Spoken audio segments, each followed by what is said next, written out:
So I want to do some kind of pre-announce of our new technology, which we call the Zen language, and how it may be applied to the FHIR. But before that, a few words about us. So we Health Samurai. So we kind of advocating FHIR in a developer's land and advocating developers in a FHIR land. So we joined the FHIR community from the early days, and we are working on 8box, which is a FHIR++ backend for what we call the FHIR-first systems. So that's approach when we use FHIR not only to interface between the systems, but to put the FHIR in the heart of the system. So use the FHIR as internal informational model and use API for user interfaces. And we are applying this like more than 6 years and building some real systems, like starting from EHR, telehealth application, doing some analytic on FHIR. And that's kind of tricky way because, yeah, we definitely go beyond the FHIR borders, at least as FHIR was initially designed to exchange information. And we see a lot of value of FHIR to help developers to build the health IT systems. So we did plenty of open source and some contribution to the FHIR. And we dream about what call it the model-driven systems. And so we look at into different approaches, like FHIR already have metadata like structure definition, search parameters, which can be made executable. And it's a dream of developers, executable specification. And that's how we implemented 8box. And we are working to find the elegant way to make some highly configurable system which can be configured on fly. So we considered a lot of options. So we try to build a system on top of FHIR. We used a lot of extended JSON schema and Open API and kind of contributed this piece to the FHIR as well.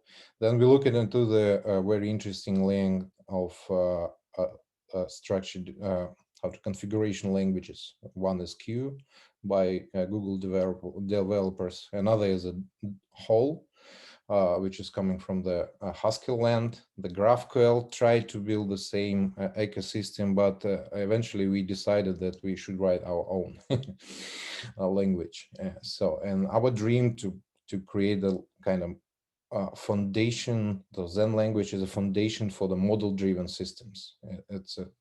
So you can think about the system as a set of models like FHIR structure definition, search parameters, routing for the REST API, and a bunch of interpreters. And the users may kind of build the different versions of the system using this kind of Lego style.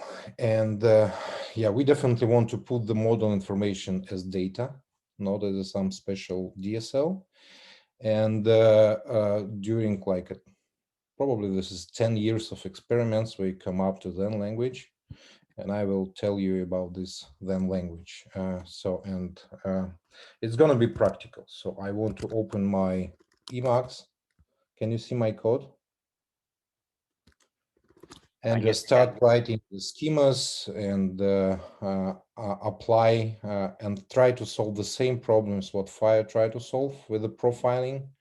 When we come into the developers land, so the developers look into the profiles not only just as a documentation of something, but as executable specifications. So they want profiles be executed on the FHIR backend side, FHIR server side, and be used for the validation and other stuff like generating some SDKs and stuff like this. So, okay, and we will see how it's possible with the Zen language. So it's a kind of practical guide. So the first of all, we are using not JSON and not XML, but what's called Eden. So Eden is kind of write JSON. It's almost like JSON. Let's spend a couple of minutes to understand how, just to learn the Eden. So here we see the JSON. So the first of all, we can remove these columns. So I hope everybody familiar with the JSON. So now this is a valid Eden, so I can run it. So it's almost JSON, it's kind of superset of JSON. Eden has a special string to be used as a key in an object, so we call it maps. So we can replace this stuff. This string starts with a colon, and it's called a keyword, and it's intended to be used as a key in a map. So, and we can remove all these commas because the comma in Eden is a space character, so something like this. So now you know the Eden, it's almost JSON plus plus. So minus some syntax and plus some additional stuff. As well, in Eden, we have, for example, the keywords may have some namespace. So name, space, key, and it's very useful. So you can have namespaced keywords.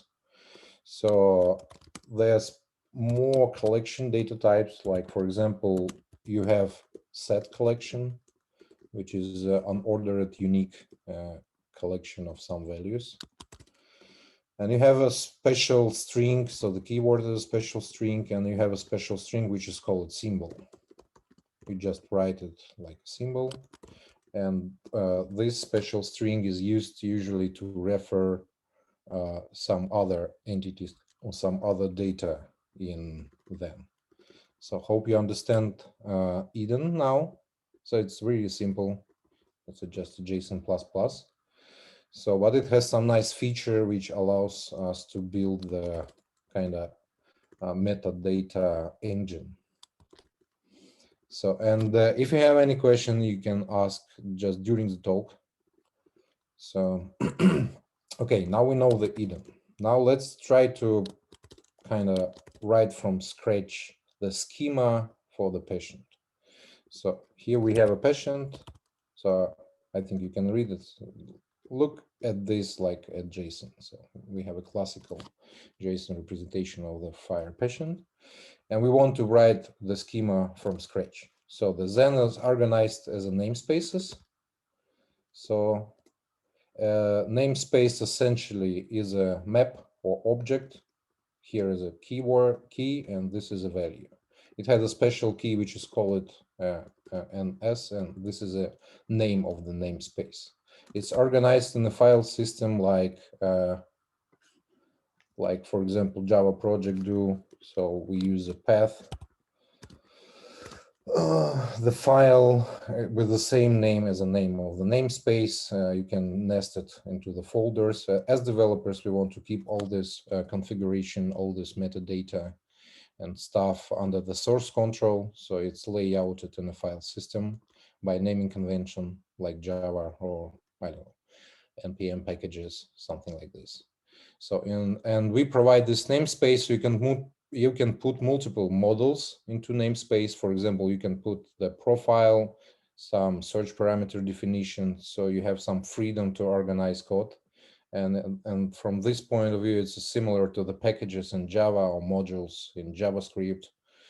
So, and yeah, each model has a name. It's like a key in the map. And then this map is the body, and we call this model. So and we want to write the schema. So this is a simple schema. Text, it's a kind of type system in a Zen. So you can put multiple text, not only one type. And here we say that this model is a schema. And this schema start that we say, it's very influenced by JSON schema. So we say, but with a Eden notation. So here we say that type of this schema, schema describe the map or object in JavaScript, and it has some keys. So, and we can evolve the code. Oops, sorry, let me move it to the bottom.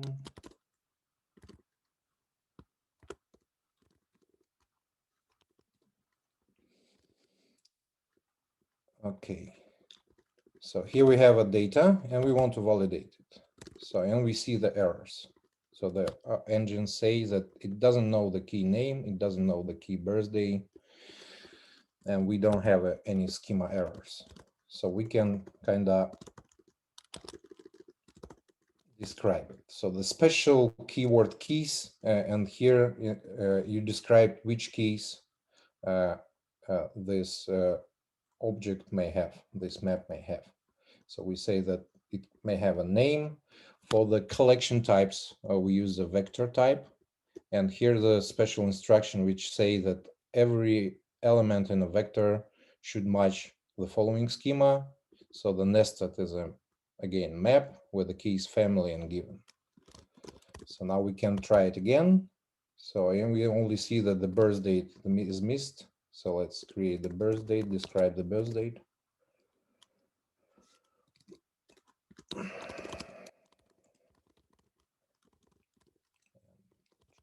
run it again. So now we kind of recreated the FHIR profile, basic profile. That's first steps. And we definitely want to move this stuff into the separate definition of the what's called FHIR complex type.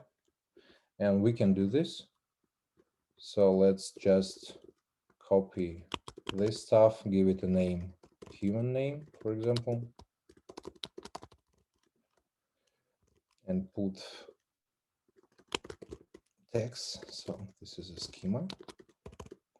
And now we can reference this schema from this every with a special keyword confirms.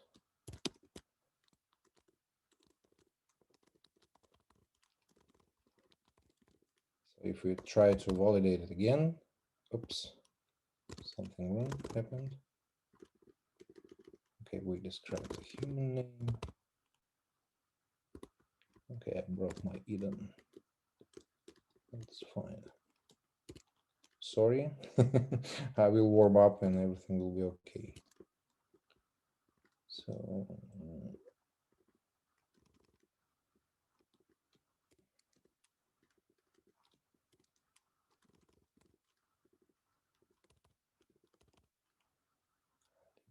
fixed an error. Okay, let's do it again.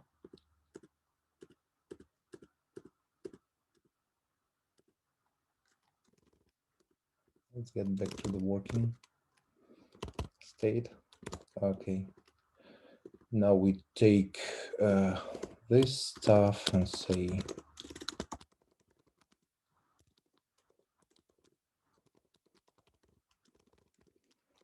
run it. Okay, now we put it as a human name.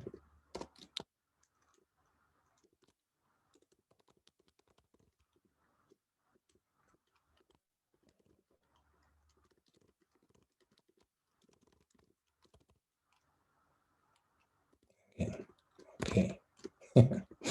Okay, let me uncomment the working code.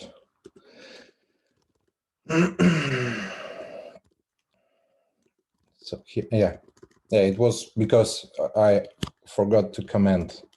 So double keys. So here we have a human name, and we can reference it. So, and you see, this is a type of this primitive is a symbol, and the symbol consider it like a reference. So you can reference this symbol from here.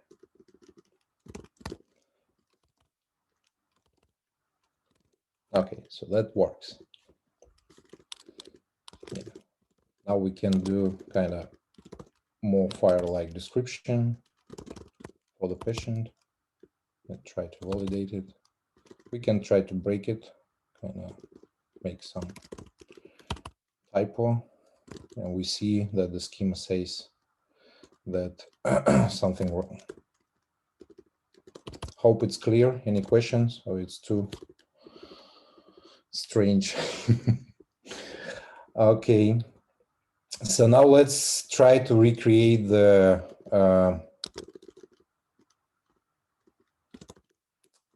hierarchy from FHIR. using, I have to uncomment the human name. So we have a type human name, which is schema, the type address, and we want to recreate the hierarchy. So we can create the schema for the resource, we can create the schema for the domain resource, and we can recreate the schema for the patient. And here on the top level, you see this confirms, which is kind of inheritance, but it's, first of all, it's multiple inheritance, so it brings more possibilities. So you can have kind of mix-ins, or what Graham called the patterns. So, and yes, and we can recreate the FHIR hierarchy. And let's try to do it now, so it works. Or if we, for example, if we command this stuff and try to run, we will see errors that resource type key unknown.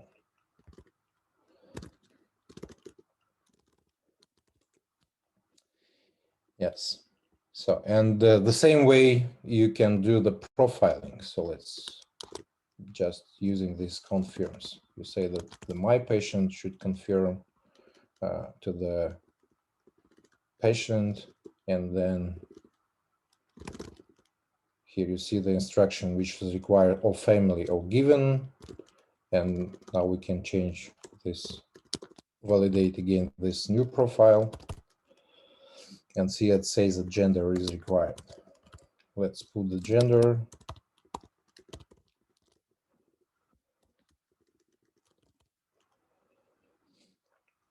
And we see that, yeah, we mistyped this stuff. So we have kind of approached the same as value set, but as well we have very simple value set, which maybe just put into the element definition, which is called enum.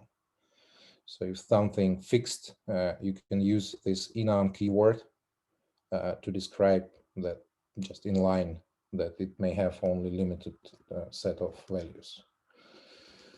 Okay, so you definitely don't have to write all the FHIR representation in Zen. So we have a translator, and you can just use then schemas for the FHIR, which were generated from FHIR structure definitions. Yep.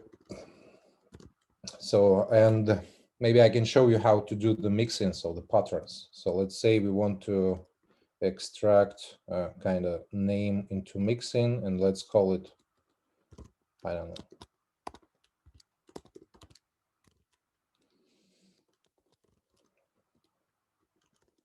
so we can just copy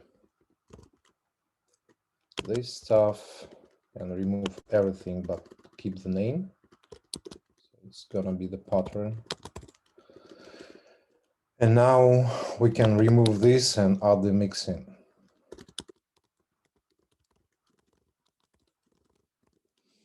And try to run the validation again. So it still works. So that's, for example, how you can extract FHIR patterns into the separate schemas and reuse them during the definition of resources. So we keep a lot of attention into possibility to create schemas from scratch, not starting from FHIR, because in real development, so the FHIR is not enough to build the real system, but we would like to create the custom resources which behaves like FHIR resources. They have a first-class elements. They may be referenced from FHIR resources and have reference to FHIR resources.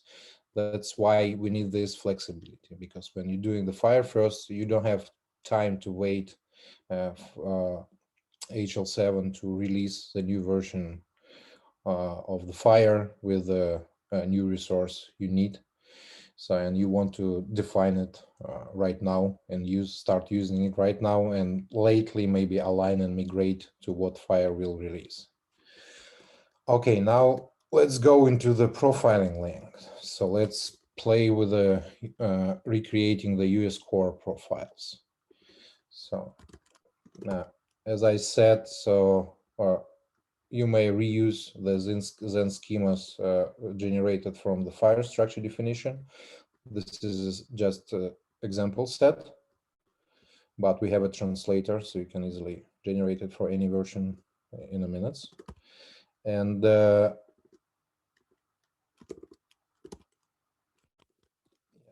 let's imagine that we have to develop the US core. So you create the namespace for the US core, give it a name. So lately, when we will export this to the IG guide, so we can use this name to generate some URLs, stuff like this. So as well, what's nice, so with in then, so you can import one module into another module. So that's how distribution works and how you can split your profiles into multiple files.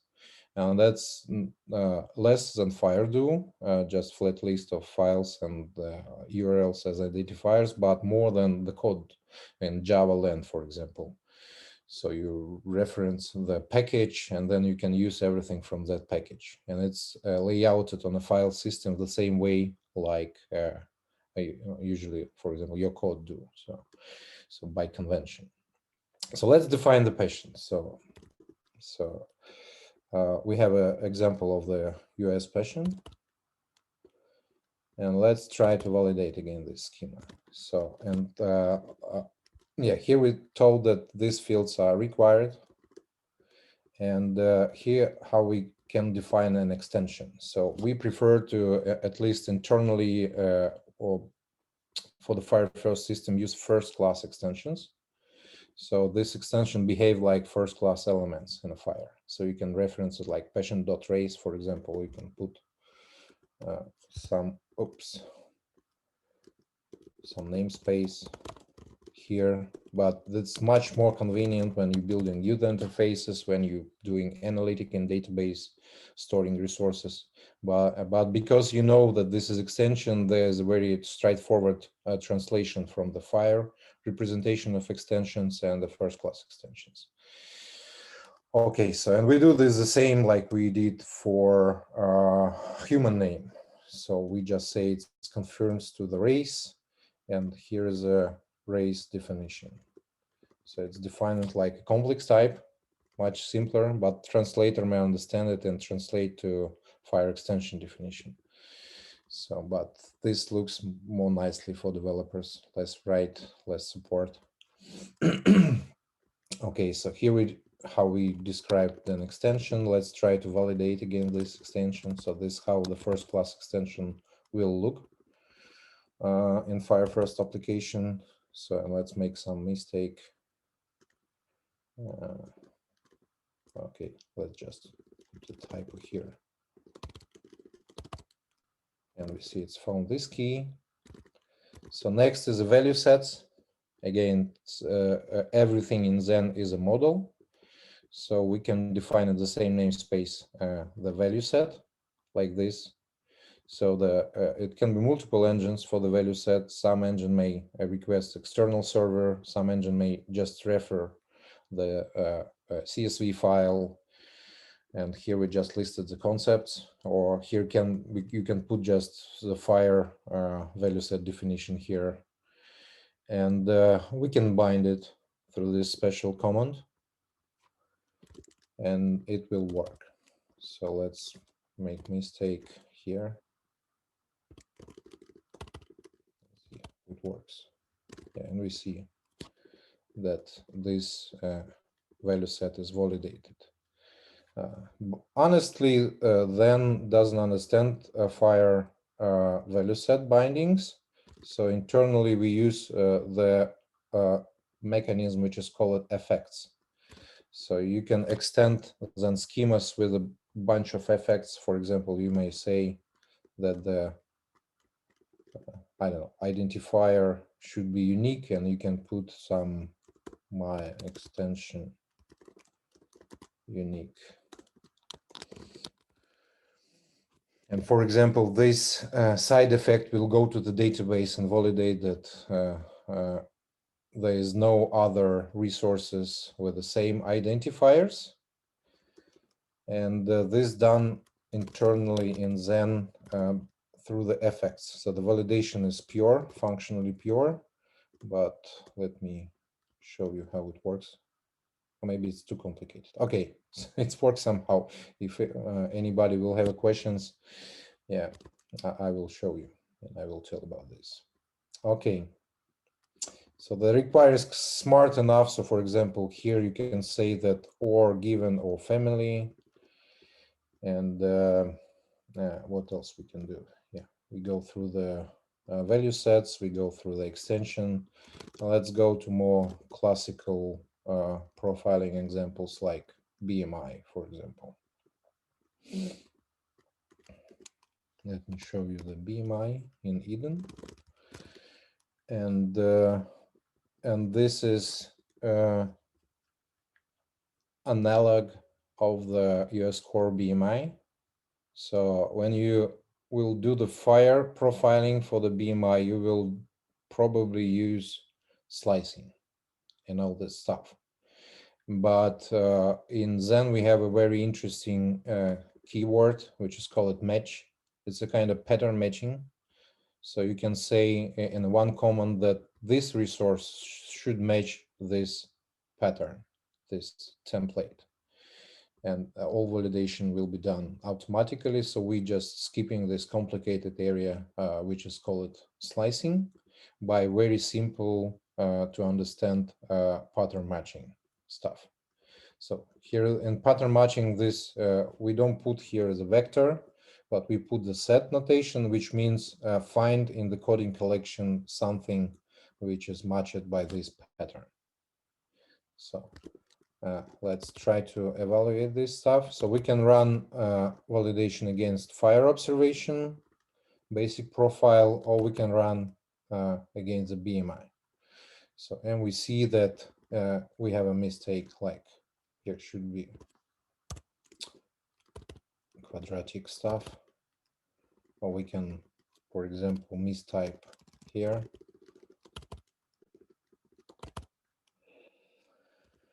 And we see it's validated by the match command, and it gives the path of the problem. And this is a path to the schema which validate the source of the rules. Okay, any questions?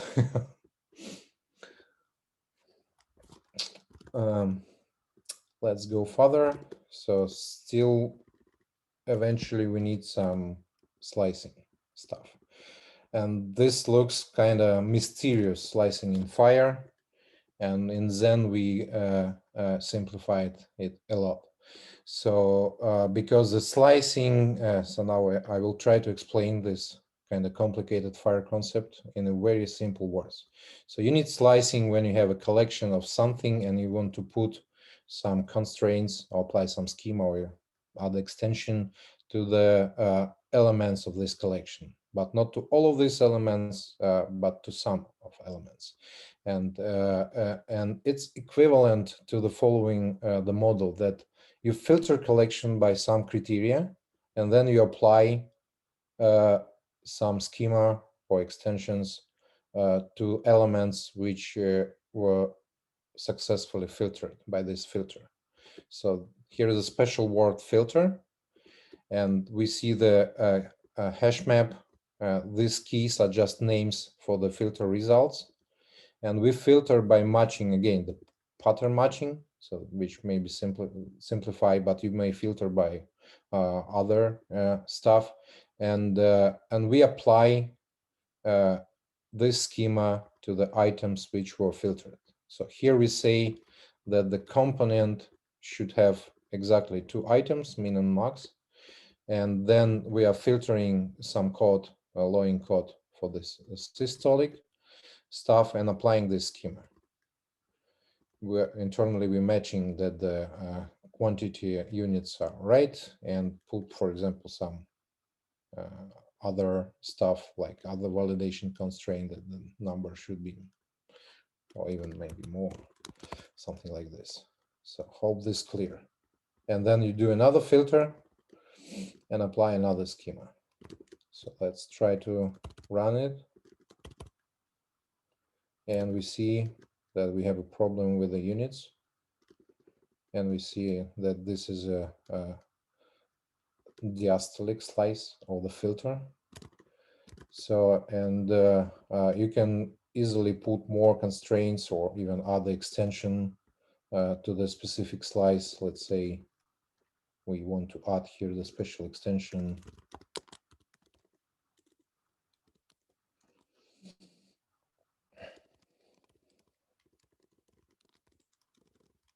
If we will comment it, for example, for the systolic stuff, okay, and we will try to put here this strange field and try to validate it, we will get an error that I don't know this key, but we can add extension here and try to run it again. And now this problem disappear. And let's fix the last problem as well.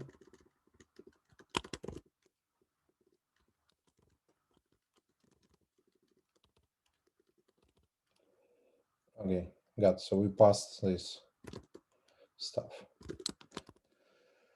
Okay, so that's, I think, essentially all. Here you can see how compact this stuff, and it's very flexible and it's extendable when you're building the system. So you get to add more effects. You can reformulate this, making some mix-ins, patterns, and you can easily reuse it by importing the namespace and referencing stuff. So hope at least something is clear. Any question about this? Yeah, thank you, Nikolai. There is one question from Chris. Is there a tool to convert your Zen schemas into FHIR structure definition so that other tools in the FHIR ecosystem can understand them? Yeah, that's what we are working on. So we already built similar tools. So before then, we built what's called IGPOP. It was a YAML-based data DSL, and we implemented the conversion from this data DSL to the structure definition in FHIR. Because Zen is more powerful, probably not all aspects may be converted to the FHIR, but we are working on this, and I think in a couple of months you will see it. So, and the Zen and all these converters gonna be the open source. So they are already open source. So, and we have for previous version, which is called IGPOP, we had a very nice IG guide generator, the static page generator. So, and we will enhance Zen as well with such type of generator. So if you're interested in this, so please contact us. And it's an early stage for Zen. It's like a third version, the third attempt to do it aesthetic as we see it, as the developers may use. So you build this. We're already using it internally for more than a year. So it's kind of internally matrix, but we have to pack it and for the open source and make some tooling around. Okay, so now maybe let's get back why we're doing all of this, why we invented our own language, because at the end, what we want to provide, it's a Lego to build your FHIR backend. So we want to give the user the full control over the FHIR server. So every aspect may be configured here, just a imaginary configuration. So the idea that you're getting the empty FHIR server and then using this set of data DSLs, you're configuring the routing, what operation available, what access policies. So you do the configuration instead of writing code. And we're providing a lot of interpreters and eventually different engines, for example, for the FHIR search. Some may be efficient, some may be kind of support partitioning and stuff like this. So that's our goal, and we are moving to the third version of 8box, which is going to be completely configurable. So that's everything from my side. Hope at least something will be clear.